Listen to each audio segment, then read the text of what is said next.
I don't want to imply that the start of the Pirates season has been a cakewalk. I mean, the Mets are a team that missed the playoffs last year, but there's high expectations for them. The Orioles, same boat. Reds, they made the playoffs. The Padres, they made the playoffs. But I kind of view this weekend in Chicago as the 2026 team's first real test. Good morning and welcome to Offbeat here on North Shore 9, presented by FanDuel. My name is Alex Stumpf. This is a daily look at your Pittsburgh Pirates. The Pirates are starting a 3-game series in Chicago on Friday, and I don't want to overemphasize a series before tax day because there is a lot of season still to go.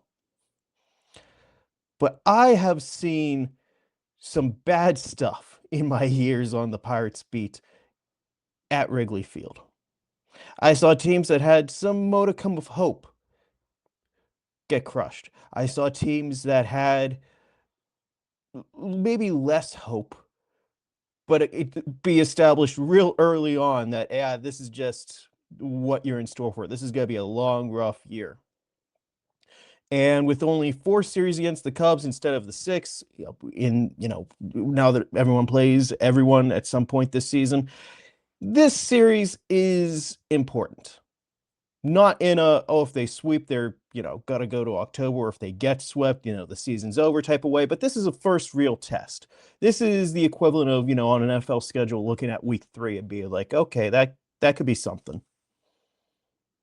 Because not only is it a division rival, not only is it a team that they have really struggled against in this ballpark. They went 2-5 in Wrigley last year. And not only is this a team that went to the postseason last year, the Pirates aren't starting their top 2 pitchers this series. No Paul Skenes and no Mitch Keller. And Keller has been outstanding so far. Paul, had that weird opening day start. He's still building up, but I think we're all at a point with Paul Skenes where it's like, yeah, he's real close to where he should be right now. Instead, it's going to be Carmen Mlodzinski, Braxton Ashcraft, and Bubba Chandler. And I'm really interested on how this series is bookended with Mlodzinski and Chandler, because Mlodzinski, I have seen some really good stuff from him so far, and I have still seen some struggles second, third time through the order. That last start, really, against Baltimore, not his best. Like what I've been praising the splitter and like how he's working north to south more against left-handers, and then Adley Rutschman gets a hold of a splitter. Other lefties get hold of splitters, and it's like, that's not what he needs to do. I'm chalking that one up more to poor pitch execution than the strategy on hand. But this is a test in Wrigley. This is a chance for him to take the ball and show what he can do. Because one of his last starts last year was in Busch Stadium. And he did real well, and he was pulled before he could go a third time through the order. I can't help but notice that in Mlodzinski's last start, he had that rough 4th inning, and I kind of expected, okay, Don Kelly isn't going to give him a chance to face the top of the order a third time again.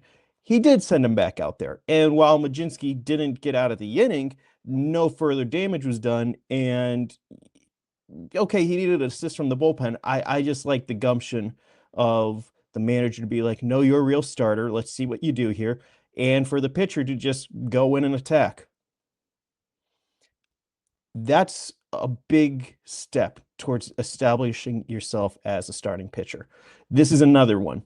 You got to play in historic ballparks, in historic venues, and shove against the Cubs lineup. That's pretty good.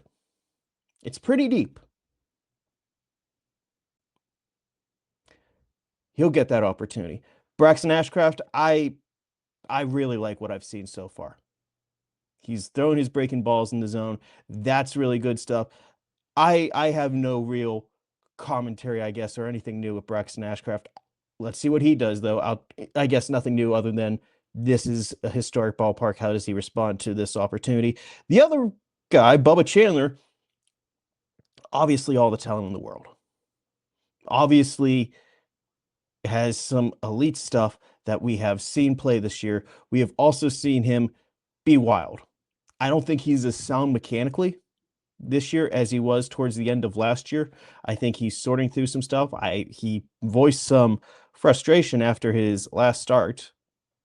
Okay. I'm not surprised that he did, just candidly, because that's Bubba. He is very willing to wear whatever on his sleeve, and him saying something like that, I don't know if it's anything more than just him doubling down on himself and what he needs to do. But this is a big, big test. You cannot walk 5-6 against this lineup. He barely got away with it in Cincinnati, which is candidly not that great a lineup. He didn't really get away with that at PNC Park, so against Baltimore. So it's a real test, I think. I'm sorry, against the Padres. It's a real test for him to show what did he take? What did he take into the bullpen? What did he focus in on? I would like to see, I'm just banging the drum here. I would like to see more changeups. Don Kelly even praised the changeup on Tuesday after that, iffy outing on Monday. And I asked, would you like to see more changeups, more sliders? And he backed off. He's like, no, that's pitching coach Bill Murphy. That's, Bubba, that's the game planning, trust that. That's the good managerial answer, I will say. But it's now a test of, will he? Or is he going to continue to double down on the fastball, which has the elite velocity, the rise, the spin, everything we've talked about, but he's not locating it right now. I'm not saying one answer is necessarily better than the other, because if he is struggling with the fastball, he's going to need that. Take that into the bullpen, see where you get mechanically with that. Or is it I don't really have this pitch all the way, and I'm really leaning on it maybe too much. Maybe I go with some other off-speed breaking stuff. What is going to get, the Bregmans out? What is going to get this tough Cubs lineup out? Because this Cubs team came into the year as a favorite to win the division. I'm personally of the belief that until there's an E next to the Milwaukee Brewers names, they are the favorite to win the division. But the Cubs definitely have the higher payroll. They definitely have probably more raw talent on the team. I always think that they are less than the sum of their parts, while Milwaukee is always more than the sum of their parts. But this is a chance for the Pirates to come in. They are coming in a 7-5 team.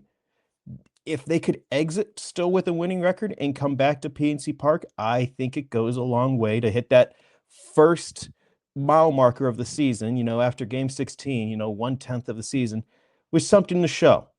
Come into the year being like, yeah, we had these heightened expectations. And if they hit that with, 9-10 wins, I think it's a really good support. They don't need it. I mean, it's not like if they're 7-9, okay, the season's over, but it is a way just to show out of the gate how serious you are. Another angle I want to talk about here in a minute, but first we're going to throw it over to Cody. This episode is brought to you by IQ Bar, our exclusive snack hydration sponsor. IQ Bar protein bars, IQ Mix hydration mixes, and IQ Joe mushroom coffees are the delicious, low-sugar, brain and body fuel you need to win your day. The Ultimate Sampler Pack is a great way for you to try all IQ Bar products and flavors. You get 9 IQ bars, 8 IQ Mix sticks, and 4 IQ Joe sticks. All IQ Bar products are clean label certified and entirely free from gluten, dairy, soy, GMOs, and artificial ingredients. With over 20,000 5-star reviews and counting, more people than ever are fueling their lifestyles with IQ Bar's brain and body boosting bars, hydration mixes, and mushroom coffees. The Ultimate Sampler Pack includes all 3. My personal favorites so far have been the almond butter chip and the iced tea lemonade hydration mix.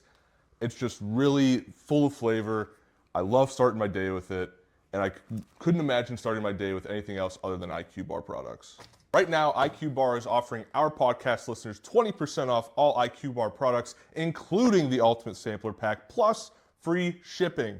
To get your 20% off, Text MLB to 64,000. That's MLB 64000. Message and data rates may apply. See terms for details. So the Pirates aren't starting their top two starters. The Cubs are battling some pitching injuries, but they're still sending out a solid top three here. This isn't just a test for the pitching, in my opinion. This is also a test for the offense, because they're getting Shota game one. And he is the author, or at least partial author, of a no-hitter in this ballpark. You want to show that you can do more? Hit him, because the Pirates haven't hit him in Wrigley. They are going to face Edward Cabrera, who is one of the Cubs' biggest acquisitions this offseason. He's got serious stuff. There's a reason why the Pirates were connected to him in 2024. They obviously liked him, and now they got to face him.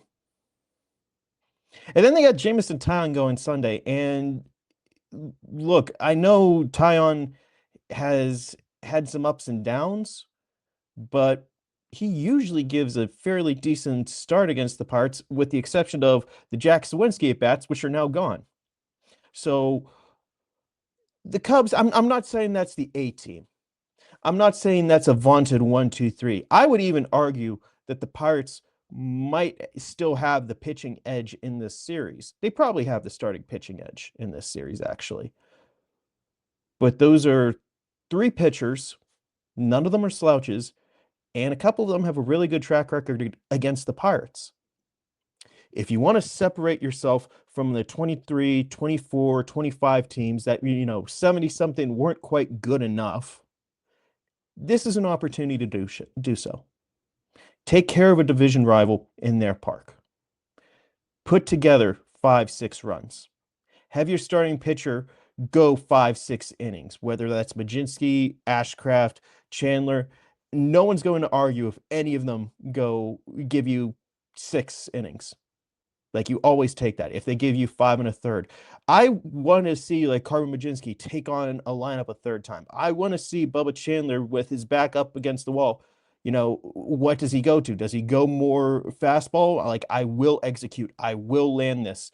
Or is he going to go with the off-speed breaking stuff? I just want to see more development from Braxton Ashcraft, who has been really good these first 2 starts. I'm really looking forward to what he's going to do this year.